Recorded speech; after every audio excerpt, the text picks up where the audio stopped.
Obviously, the stage is not set for some more and just lets everybody hug each other at the Democratic convention. Things could change, but not when one candidate is demanding a recount and the other side is desperately offering seats on the platform committee so the other guys can get their way and maybe just go away to Democratic strategist. Hillary Clinton supporter Julie Roginski. We got Democratic strategist, Bernie Sanders supporter Harlan Hill, and the Boston Globe Shira Center. All right, Shira, and would you begin with you? How bad is this getting? I mean, what are the odds now, the more each side sort of, digs in their heels, that they're going to be digging each other? Shira?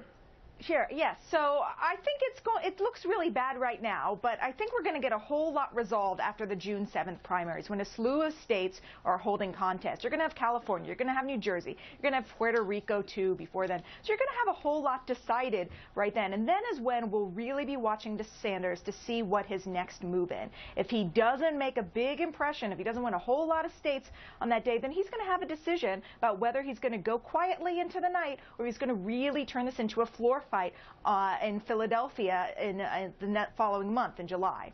Harlan, what if he does make a big impression? What if he does win the lion's share that day? Not enough to get the overall delegates he'll need to close the deal, sure, but to make people think. And I don't think he can really secure the superdelegates, the requisite superdelegates, to win outright either. So he's really caught between the rock and a hard place. And in politics, perception is everything. And the perception right now amongst Sanders supporters at least, but I think Democrats at large, is that Sanders is getting screwed. He's getting the rough end of the deal here between superdelegates, coin flips, and other shenanigans. How is he getting the rough end of the deal, Harlan, if he is more than 3 million votes behind? Yeah. Well, I think that the DNC has been engaged in an active effort to really form the narrative since day one that he was not a viable option. And even when it became apparent that he was, they tamped that down pretty significantly. And when it became clear that he couldn't win because superdelegates wouldn't flip in his favor, I think that a lot of people just felt sort of a malaise on the Democratic side, that they were sort of helpless. But here's what I don't understand, Julie. What other people's passions for Hillary Clinton or Bernie Sanders? He has more delegates than he does a percentage of the popular vote he's received. So I guess they can come back and say the system's not fair, the superdelegate thing is a problem. They went in eyes wide open going into this. They hope for a kind of a last-minute switch that those superdelegates see momentum on his part. They switch to him. I would think that's unlikely, but stranger things have happened. What do you think? They're not going to switch to him for the reasons you just outlined. She's more than 3 million votes ahead. She obviously has, she's going to get more pledged delegates and has gotten more pledged delegates than he has. But, I want to take issue with something Harlan said. I was an undecided voter in this election, in this primary. I went to go vote in the New York primary. I didn't take my cues from the Democratic National Committee. I didn't take my cues from Debbie Wasserman Schultz. Nobody told me how to vote, and I don't really know any other Democrats who really care about what Debbie Wasserman Schultz or the Democratic establishment. So how did you and why did you vote the way you did? I voted the way I did because I ultimately realized that math is math. We have to wrap this up. There was mathematically virtually no way that she was going to lose this primary.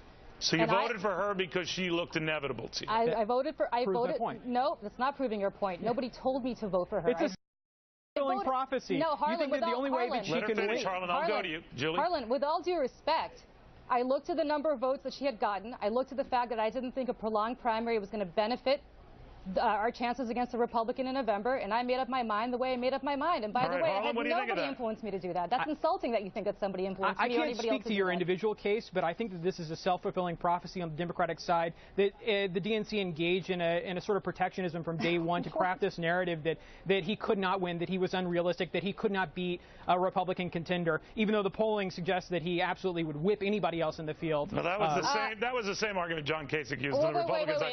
But hold on. Julie, I want to jump, and maybe here's where you could help me, Shira. Obviously, the two sides are wide apart. Now, it was June 7th, about 8 years ago, the same date that we have all these super-duper primaries to end the season largely, that Hillary Clinton threw in the towel and conceded the race to Barack Obama.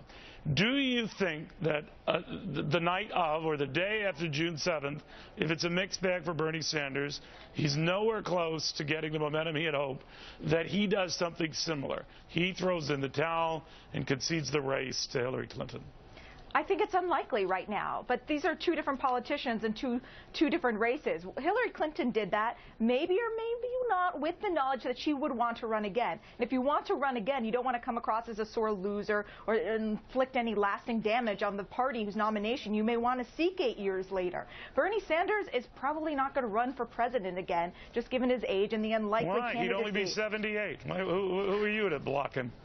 That's, that's true. If he wants to go for it at 78, I guess more power to the guy, right? Right. But it would be rare, I think, especially for if he is still in the United States Senate, to seek that seat. So I think they have two different game plans. Bernie Sanders, it's very clear that he wants to make a lasting impression on the Democratic Party. He wants to make sure it's progressive. He wants to make sure it tackles income inequality. He wants to move it to the left in a lot of ways he sees as a viable option for the party, thanks in part to what Elizabeth Warren has done in terms of generating enthusiasm on the party's progressive wing. This is what he wants to be his legacy. The question is how he goes about it.